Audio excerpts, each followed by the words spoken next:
Cette émission vous est présentée par Harbour Volkswagen.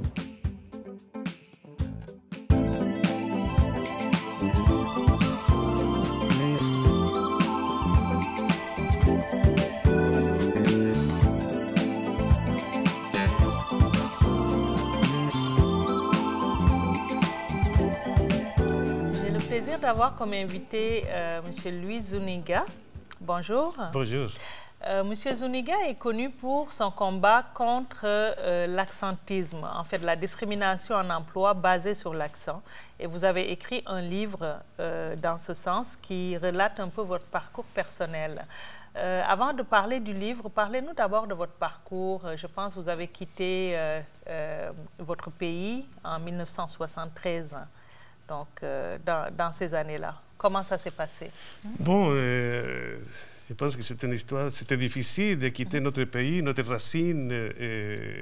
On était vraiment, c'était une rupture totale. Et quitter notre pays, nos voisins, notre famille, notre culture, et partir, immigrer dans notre pays. Et vraiment, c'était arriver au Canada, au Québec, avec des valises pleines de rêves. Un peu la nostalgie, c'était vraiment l'arrivée au Québec. Au Québec. Puis vous avez quitté quand même le Chili, hein, votre pays. Le Chili. Oui, sur un traumatisme, parce que quelque part, c'était quand le général Pinochet est arrivé au pouvoir. Tout à fait, c'est-à-dire la liberté d'expression n'avait plus, et c'était l'état de siège, chose que nous, on avait vécu un gouvernement toujours la démocratie au Chili, et on a respecté les droits fondamentaux. Mais avec Pinochet, c'était difficile, et la sécurité et la survie, en fait. Tout le monde se sentait menacé. Voilà. Maintenant, quand vous êtes arrivé dans les années 80, à quoi ressemblait le Québec pour un immigrant dans ces années-là? Bon, dans les années 80, j'ai perdu qu'il y a eu une forte discrimination contre les Noirs et les Latinos à l'époque par rapport à l'immigration des pays de l'Est. Il y avait plus de privilèges pour les pays de l'Est que vraiment pour les Latinos, pour l'immigration. Il y avait beaucoup de discrimination, pas beaucoup d'ouverture. L'exemple le plus pragmatique, c'était j'ai rencontré ma femme québécoise et je rentre pour la première fois chez la belle famille, un latino avec un accent, dans une maison francophone, quartier francophone à Boucherville. C'était vraiment difficile. Même, c'était vraiment, les gens étaient vraiment... les gens ne comprenaient pas vraiment. Ça ne comprenaient pas vraiment l'immigration. Et les gens étaient, bon, plus ou moins tolérants avant. L'inclusion n'était pas là. Et les problèmes d'accès à l'égalité n'existaient même pas. Et en fait, la diversité, les gens ne parlaient même pas. Des restaurants, la restauration n'existait même pas. Maintenant, il y en a plein de restaurants chinois, grecs, japonais. C'est-à-dire, on voit qu'il y a un peu de diversité à ce niveau-là. Donc, les choses ont quand même changé. Qu'est-ce qui a changé le plus pour vous depuis ces années-là? Et je pense qu'il y a eu, depuis que moi j'ai gagné dans les années 80, c'était j'ai créé, j'ai battu le mouvement confessionnel de la Commission des écoles catholiques à l'époque, qui freinait vraiment l'intégration et la diversité au Québec. Avec mon cas, on a pu ouvrir les chemins et les portes à la diversité et à l'intégration au Québec. On parlait beaucoup de racisme. On a vraiment, avec mon cas et la jurisprudence que j'ai créée par rapport à l'accent à l'époque, on a vu que le Québec voulait des changements. D'accord. Parlons de l'accent, en fait. Donc, vous avez créé, pas créé, vous avez mis en relief, en fait, un concept qui est l'accentisme. Donc, qui a même été, qui est entré dans le dictionnaire maintenant, puis que vous avez mis en lumière. Parlez-nous un peu de l'accentisme, puis de votre expérience personnelle qui a mené à ça. Bon, l'accentisme, c'était quelque chose de tabou ici au Québec. Et finalement, avec mon cas, j'étais congédié 2 fois de la fonction publique du Québec à cause de mon accent. Ok, c'est le contenu de votre livre, ton accent, lui. Mon accent, lui, c'est le livre que j'écris. Il a fait le tour de la planète. Mon livre, c'était vraiment un cas réel qui est vécu. C'était quelque chose de très fort. C'est un témoignage, en fait, que j'ai fait dans mon livre. Et je ne le souhaite pas à personne qui a vu la même situation que moi, que j'ai vécu. Jusqu'à date, on a une famille marquée par les événements, parce que on ne s'attend pas vraiment à vivre, quand on arrive au Québec, on pense toujours à fonder une famille, d'avoir 2 ou 3 diplômes, c'est ça que j'ai fait, j'ai appris des langues, mais se sentir discriminé par rapport à l'accent et perdre l'emploi, c'est quelque chose de très fort pour un être humain. Ok. Puis c'est un problème mondial, quelque part, l'accentisme, parce que comme on dit, même quand on va en France où les accents du Sud, ce n'est pas la même chose que les accents du Nord. On a vu le film chez les Ch'tis, qui en est un exemple. Ici, avec la diversité, on a plusieurs accents. Et est-ce que ça continue, cette discrimination en emploi pour les gens? Je pense que la discrimination de l'emploi n'est pas terminée. C'est une chose très... Il faut être vigilant. La discrimination de l'emploi, autant en France, aux États-Unis, au Québec, même au Chili, en Amérique latine, du moment qu'il y a un accent différent, et la personne est différente, et vient d'autres cultures. Mais le prétexte de l'accent, c'est vraiment... l'accent, c'est un prétexte. Mais derrière l'accent, il y a la couleur, le sexe, l'origine ethnique, la nationalité.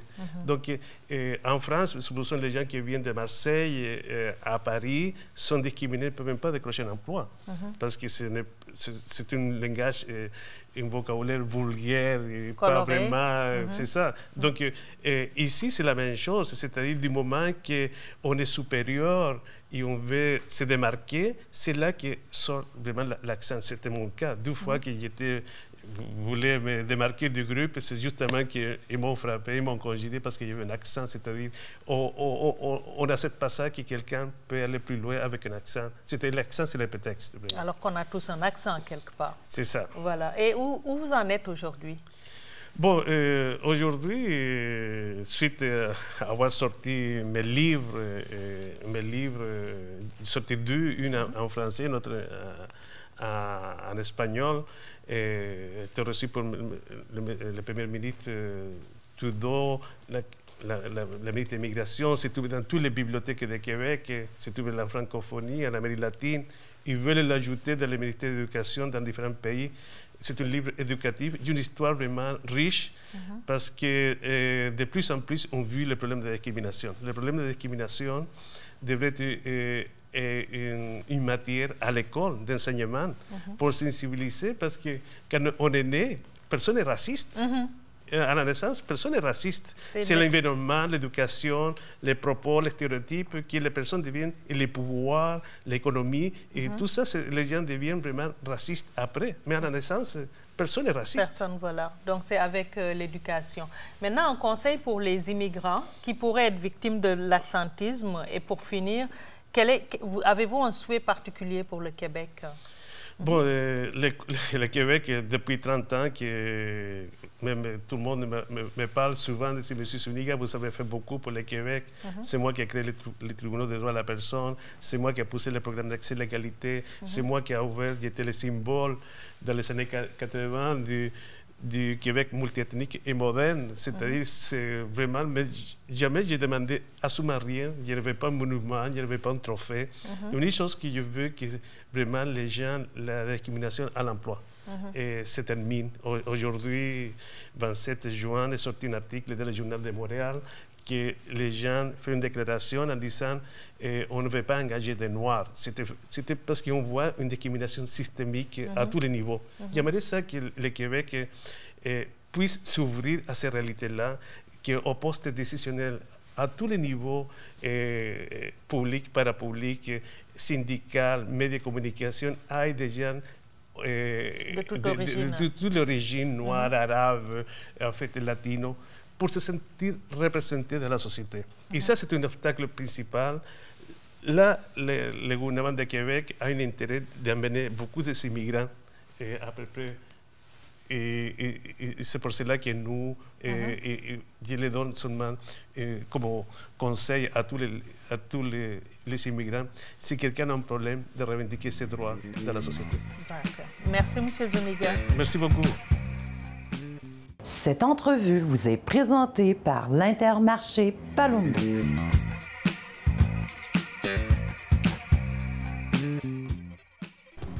Bonjour Marilyn. Bonjour Kadi. Marilyn, on va profiter de ton expérience comme agente d'immigration. On sait que tu as été agente pendant de longues années. Donc, quelqu'un à l'extérieur du pays, comment il peut venir au Canada? Quels sont les moyens pour venir au Canada? C'est une très belle question. Et alors, je dois vous dire que pour venir au Canada, lorsqu'on est à l'extérieur, on a deux possibilités. On a la possibilité de venir comme étudiant. Et une fois les études terminées, on peut présenter une demande de résidence permanente. Ou ceux qui sont déjà qualifiés, qui ont une licence et qui ont l'expérience du travail, ils peuvent utiliser l'entrée express. Et pour le fédéral, pour les provinces du fédéral, et aussi pour le Québec, c'est le travailleur qualifié du Québec. Mais malheureusement, ce programme est fermé pour l'instant et on ne sait pas encore quand ce programme sera disponible pour le public à l'extérieur. Mais pour le fédéral, pour le reste du Canada, il reste ouvert, ce programme-là? Certainement, c'est l'entrée express. Il y a aussi les candidats des provinces qui font partie de l'entrée express. Mais l'entrée express est le moteur. Et en bref, c'est quoi l'entrée express? L'entrée express, c'est le programme qui est mis sur pied par le gouvernement fédéral pour pouvoir recruter des gens qualifiés. Et il faut qu'il y ait que ces gens soient compétents, qu'ils aient un diplôme, un certificat, et qu'il y ait aussi de l'expérience du travail dans le domaine. Donc, il y a certainement des métiers choisis, j'imagine. Oui. Alors, moi, comme je réfère toujours les gens à la classification nationale des professions, parce que pour l'entrée express, on doit être dans les compétences 0AB. C'est-à-dire aller dans les compétences comme la gestion, un directeur de projet, un superviseur, et ça prend quand même un diplôme universitaire et aussi un diplôme collégial. Alors ça, c'est l'élément important d'entrée express. D'accord. Quelqu'un à l'extérieur du pays qui reçoit une offre d'emploi d'un employeur à Montréal, mettons, est-ce qu'il peut venir au Canada? Il pourrait venir au Canada, mais à des conditions. Pour faire venir un étranger, il faut d'abord qu'il démontre qu'il a déjà fait des efforts pour trouver un résident permanent ou un citoyen canadien au Canada et qu'il y a une pénurie dans le domaine qu'il recherche. Alors, c'est possible, mais les critères sont assez stricts et il faut vraiment démontrer qu'on a une pénurie dans ce domaine et qu'un citoyen canadien n'est pas disponible pour faire cet emploi. Et quels sont les critères pour l'entrée express? Pour l'entrée express, il faut d'abord faire l'évaluation de son diplôme. Et cette évaluation, c'est fait par un organisme qui est reconnu, qui est désigné par Immigration Canada. Il faut aussi passer des tests de langue. Parce qu'il faut démontrer qu'on a une connaissance approfondie du français ou de l'anglais. D'accord. Ce sont les premières démarches à faire pour Entrée Express. Voilà. Merci Marilyn.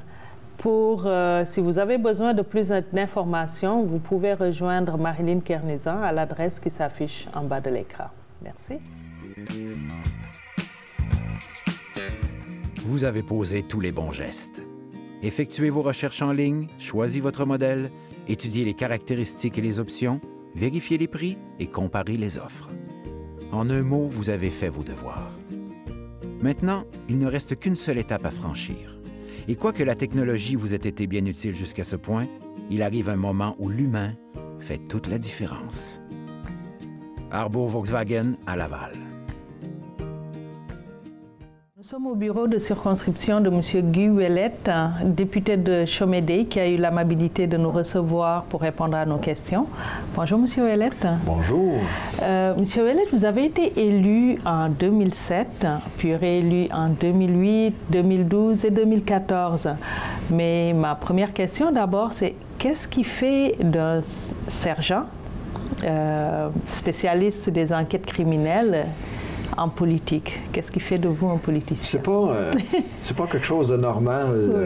J'ai été le premier policier à être élu à l'Assemblée nationale de la Sûreté du Québec. Il y en a eu d'autres après moi. Mais la politique et la police, c'est deux milieux qui sont totalement différents. Les décisions se prennent et s'appliquent beaucoup plus vite. Dans la police? Dans la police, effectivement. Mais ce qui m'a amené en politique, bien, dans un premier temps, c'est une demande du premier ministre Jean Charest. Et par la suite, particulièrement besoin de servir. J'ai servi toute ma vie et je sers encore les intérêts de la population du Québec. Donc ça, pour moi, c'est quelque chose de très important. J'ai eu une quête de justice toute ma vie,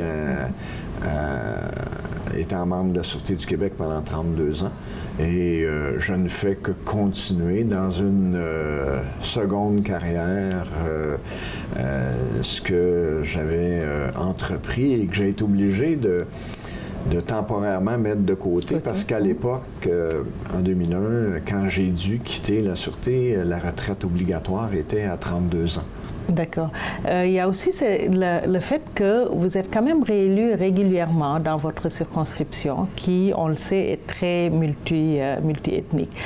Qu'est-ce qui fait, d'après vous, que vos commettants vous font confiance, vous réélisent à 4 mandats successifs, même s'il y a eu des changements de gouvernement?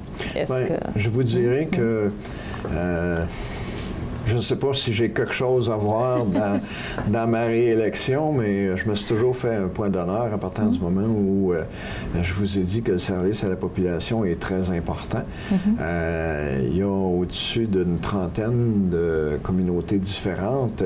Je me plais à dire que j'ai la plus grosse communauté grecque au Québec.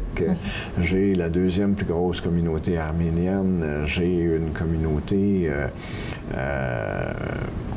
libanaise aussi très importante et chacune de ces communautés-là est présente.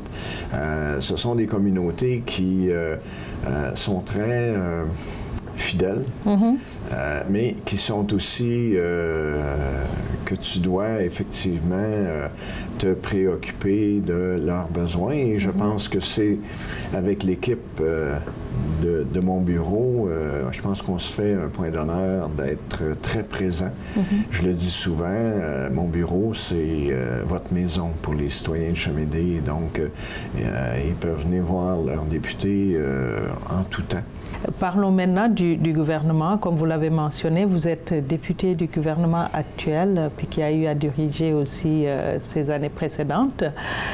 Quel bilan faites-vous de cette législature? Parce qu'elle est pas mal pointée au niveau de vue sociale. Les gens parlent des coupures, de quelques scandales qui l'ont secoué aussi. Quel bilan vous en tirez? Puis d'après vous, y a-t-il des choses à améliorer? Puis quelles seront ces choses-là? En politique, il n'y aura jamais rien de parfait. Il y aura toujours des choses à améliorer. Et on est 125 au Québec. On a le privilège d'être représentant des citoyens du Québec. On est revenu à un budget équilibré. On a été en mesure de générer et de dégager des surplus qui vont être réinvestis en santé, en éducation et dans d'autres domaines. Vous savez, la population du Québec est vieillissante aussi. Les besoins en santé vont être de plus en plus présents. Je pense que le bilan du gouvernement, c'est un bon bilan.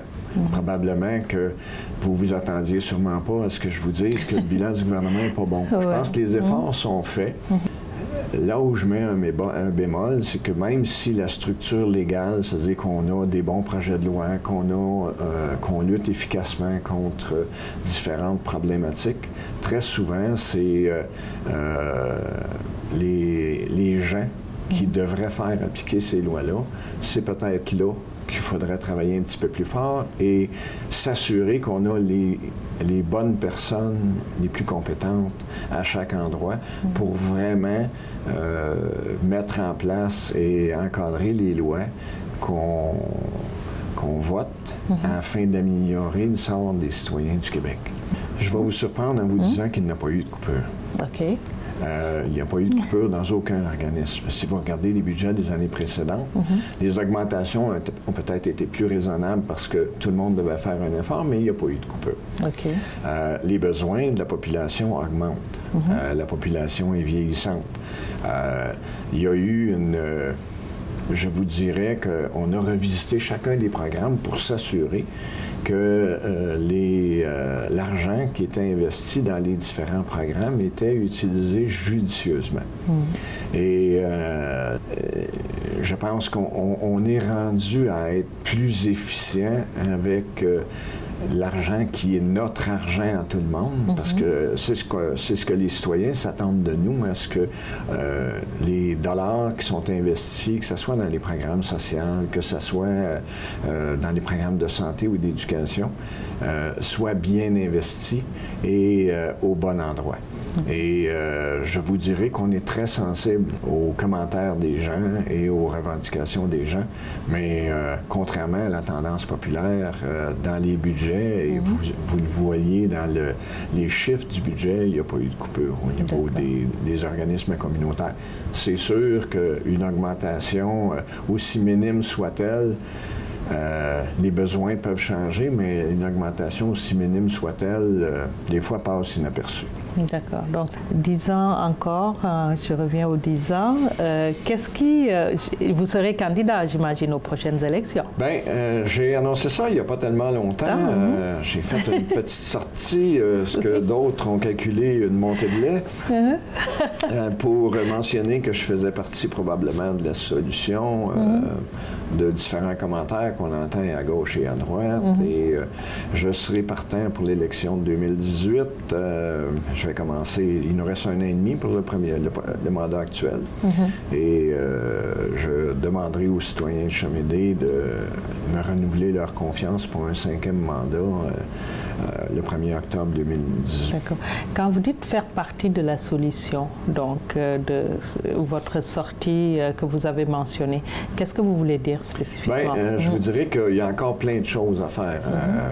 De par mon passé de policier à la Sûreté du Québec, de par ma spécialisation en crime organisé, je pense beaucoup, il y a des nouveaux moyens à l'international anticorruption qui sont mis de l'avant et c'est quelque chose qui m'a toujours passionné et c'est quelque chose dans lequel j'investis beaucoup personnellement. Que fait un député, pour conclure, que fait un député pas mal été? J'arrive de suivre des cours à l'université en anticorruption en Europe.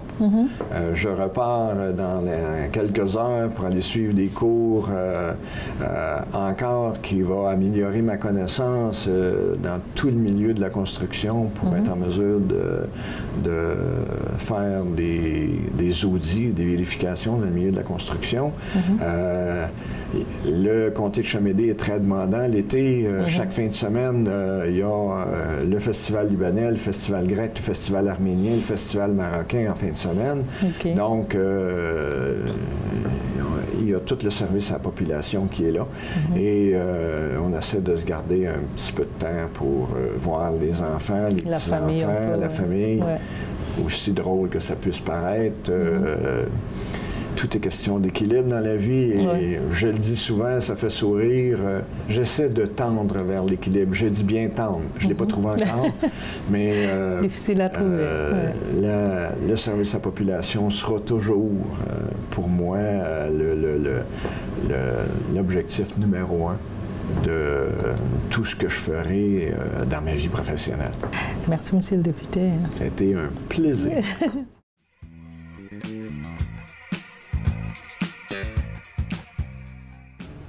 Bienvenue dans cette 5e rubrique en gestion de projet.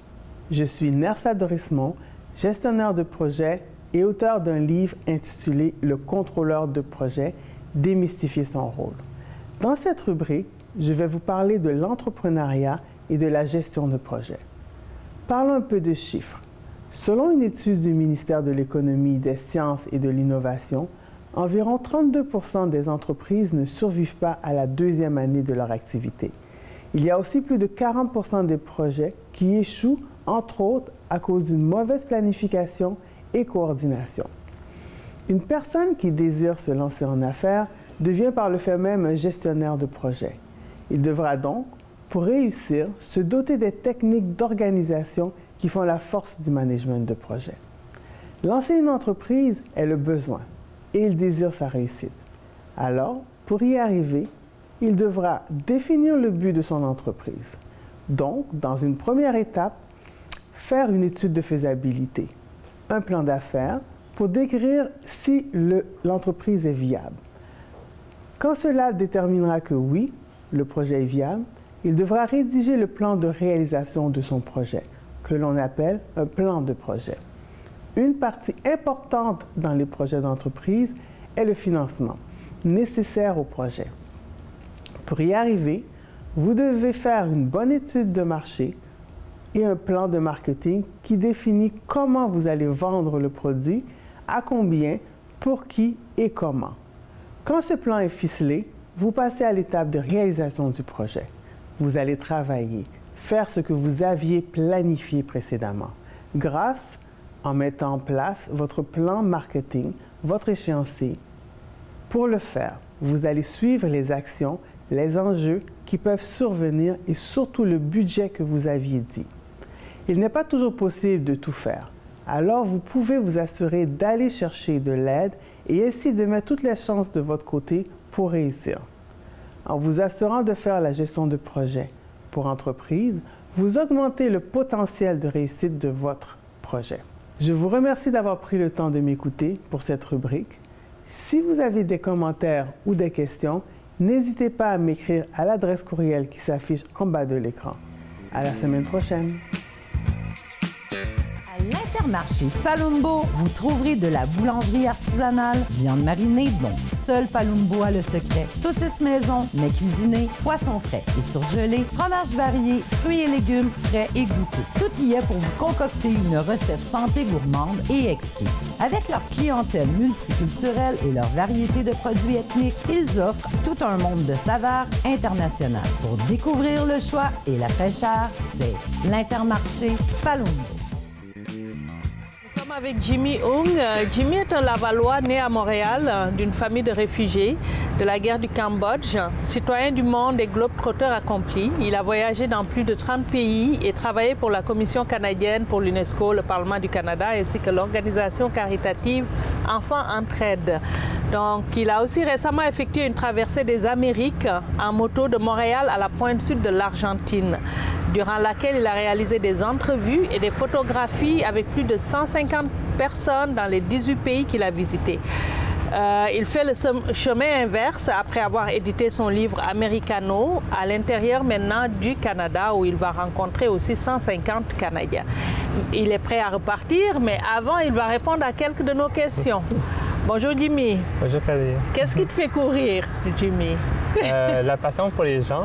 Je pense que j'aime beaucoup rencontrer les gens, apprendre sur leurs histoires, sur leurs perspectives. Et c'est vraiment ce qui me motive à autant voyager de manière plus normale qu'en moto.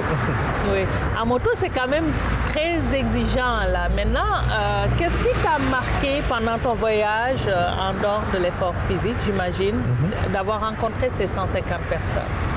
C'est vraiment le fait qu'on a vraiment tous des valeurs en commun, c'est-à-dire que peu importe la langue que les gens parlent, peu importe ce qu'ils mangent, peu importe leur religion, on a tous en commun le désir de prendre soin de sa famille, de passer du bon temps avec ses amis, également de se réaliser personnellement. Et lorsqu'on prend le temps de parler aux gens, mais par rapport à leur quotidien, c'est ce que je me suis rendu compte en fait. D'accord. Donc après l'Amérique du Sud, tu es dans le même sens pour un parcours au Canada. Quel sens donnes-tu à ce parcours-là? Pour moi, c'est important, après avoir visité jusqu'à la pointe du sud des Amériques, de mieux connaître le Nord. Souvent, on voyage un peu partout dans le monde, mais sans connaître son propre pays. Alors, dans mon cas, je voulais vraiment prendre le temps de faire les entrevues avec des Canadiens à travers les 13 provinces et territoires.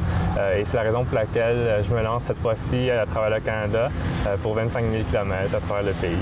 25 000 et 150 autres personnes? 150 autres personnes, un peu dans le contexte du 150e, mais, du Canada, mais surtout pas tant pour célébrer la fierté que pour vraiment apprendre à mieux comprendre comment que les gens s'identifient par rapport à leur culture. Oui, tu as déjà commencé par le Nunavut, je pense. Effectivement, il n'y a pas de route qui mène au Nunavut, donc je suis allé en avion il y a quelques semaines et ça a été pour moi vraiment une très belle découverte. J'avais jamais été dans un territoire avant et les rencontres que j'ai faites m'ont vraiment marqué. Donc, tes 8 premières rencontres avec des autochtones et des résidents. Oui, effectivement, vraiment. L'idée, c'est de célébrer la diversité culturelle, de montrer le regard de différentes personnes, à la fois des gens qui sont nés là ou des gens qui se sont établis. On a beaucoup de questions pour toi, Jimmy, mais on va se revoir à la fin de ton voyage pour la saison prochaine. On aura l'occasion d'en parler un peu plus amplement. Très bien. Bonne route. Merci beaucoup, Khady. Pour les gens qui veulent savoir où en est Jimmy, qui il rencontre, vous pouvez le suivre en cliquant sur le lien qui s'affiche en bas de l'écran. Merci de nous avoir suivis. Pour toute question, suggestion et information, écrivez-nous à l'adresse qui s'affiche en bas de l'écran. À la semaine prochaine.